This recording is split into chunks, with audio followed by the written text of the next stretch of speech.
Hey everybody, it's Michael K from GetFitOver40.com, bringing in a new year. It's 2015, and like a lot of people, we've made resolutions, we've got these goals in our heads, we want to do something, especially fitness related, work off some of that gut we got over Christmas or over the last several years of not taking care of the situation, so we want to take care of the situation.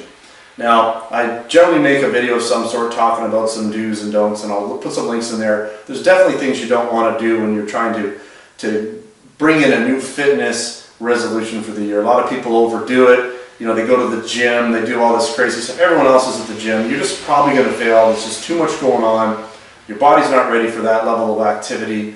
I suggest, sit back a little bit at the beginning of the year. Don't go to the gym. See if you can do some stuff at home. Go for walks. Get on your diet. Get your food and nutrition down. That's you can do that anywhere, especially if you're at home. That's a great place to get your food and nutrition started. If you can, do something. So what I'm going to do is I'm going to teach you or give you some ideas and some stuff you can do at home that requires either no equipment at all or a little bit of equipment. So just a few items, like maybe a set of dumbbells, right, like this. They're fairly cheap. You can pick up some dumbbells pretty cheap. Or, if you don't have the dumbbells, another option is these rubber bands, and you can get sets of them and you can double them up. You can start out like this is a light one, but you can get heavier ones. You can double them up. You can actually get some pretty interesting workouts or exercises in with these guys without having to go out and buy expensive dumbbells or go to a gym. And in a lot of cases they work perfectly fine, especially for doing things like maintenance work on shoulders. I mean, they're ideal for that. But anyways, let's get right into some exercises that don't require anything. So we're going to start off with, I would say one of my favorites is just a basic push-up. And I'll show you a couple variations of the push-up. Your standard push-up is with your elbows out a little bit. So you're like this, and you're kind of going wide. That's going to hit your chest, right? All the way down, all the way up. Right? That is a standard push-up. You can also bring your arms in and do more of a tricep push-up. So see how my arms are this way. Right? That's going to hit your triceps a little bit more. So again, the chest is going to hit your chest, or the bench press or the push-ups are going to hit your chest and your triceps and a little bit of your shoulder as well. So it's going to hit your shoulder a little bit too. People that are strong in bench generally have a fairly decent press. People that are strong in the press usually have a decent bench. So there's a crossover there. So that's a great one to do for chest and triceps. So what about back and buys? Well, unfortunately, there's not too much you can do without equipment. So we'll get into that right now. I'm going to show you, I'm going to be bouncing back and forth. But a really great one for back and buys is just a standard pull-up. So you can go narrow like this and do a pull-up. Right? I got my chair in the way here, but I'll do my best. Right? There's a standard pull-up. You can go wide grip. This. Okay, and that's going to hit your back and your biceps. So a great way to target back and biceps. We'll bring in some other stuff in a bit for some bicep stuff, but great for back and biceps.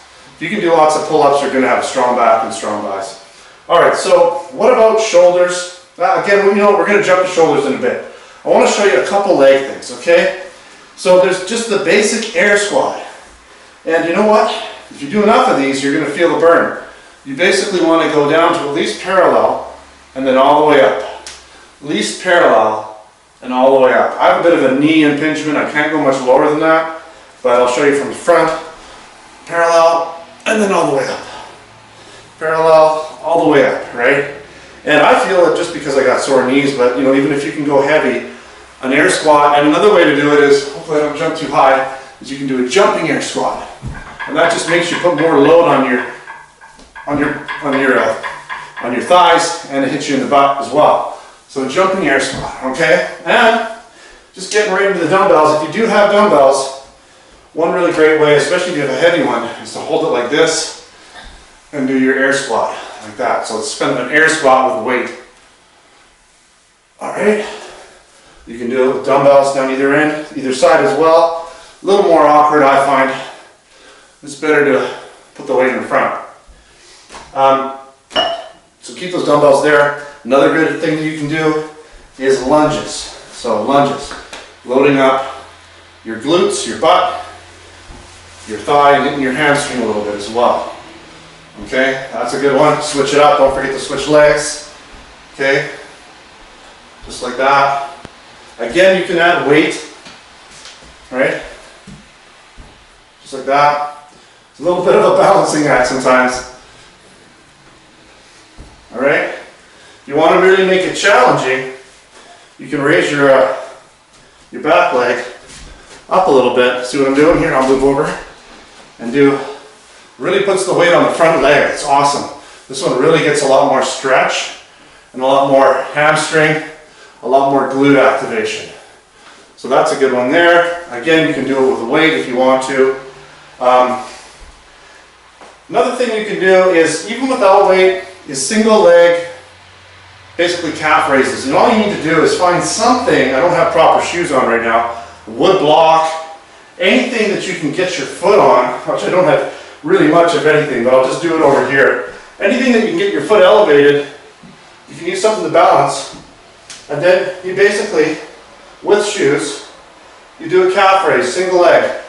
Because your body weighs, a fair bit, and you're doing it one leg at a time, and you're getting nice and high and deep, you're going to get a good calf burn. You do about 20 to 30 of those, you'll feel it. So, and again, you can add weight if you want to, right? So that's always good. All right, so that sounds like I'm out of breath. The reason I'm out of breath is because I'm not breathing properly because I'm talking. It's not because this is really that tiring, but I'm just not getting enough air in. I'm not breathing regularly while I'm trying to exercise. It doesn't work so well. But, okay, we're going to show a couple dumbbell things now. All right, now this is a good one for biceps, okay? Just if you can have dumbbells, get your biceps, right? You can do them seated if you like, okay? Dumbbells will allow you to do, and you can do them 2 arms at once, obviously, right? Like this, or you can do individual.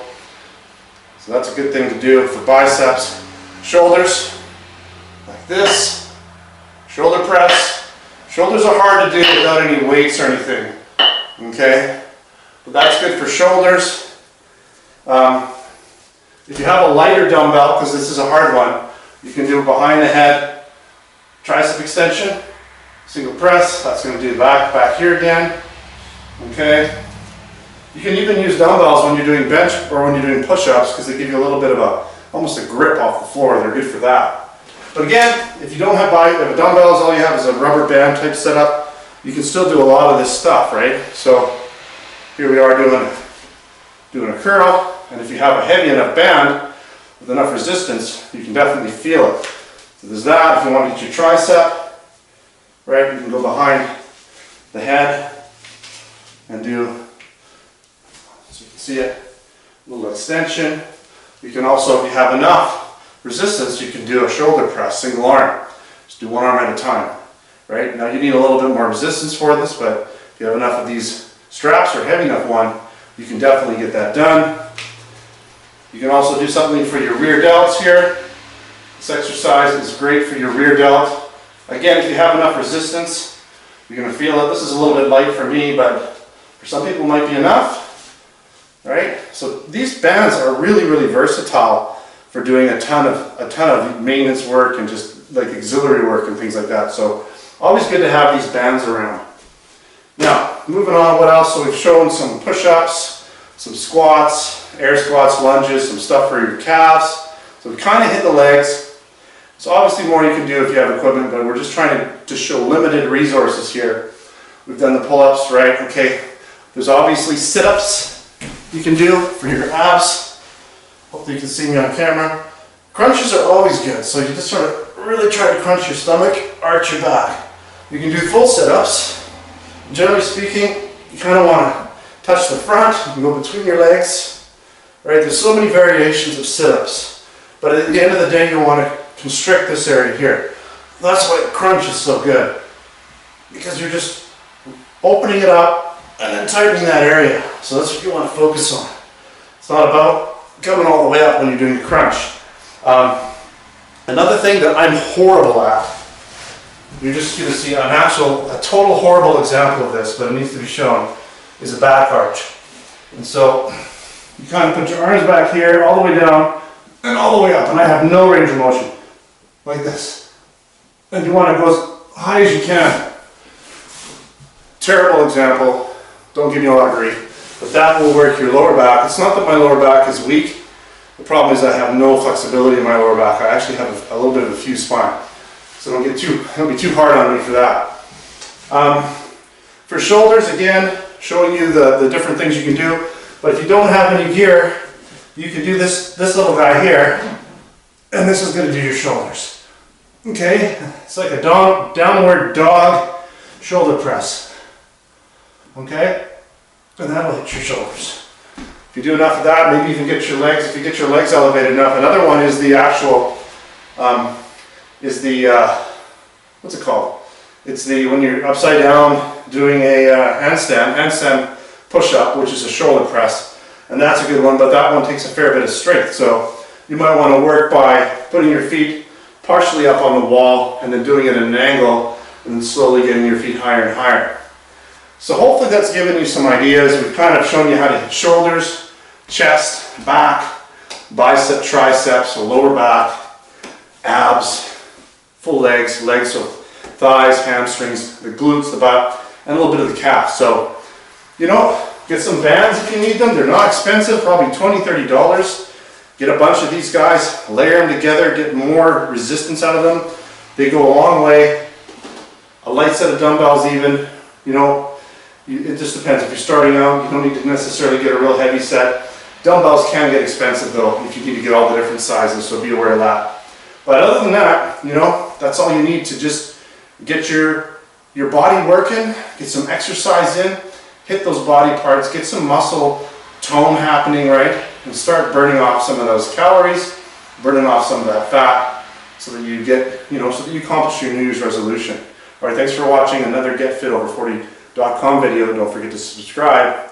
Until next time, take care.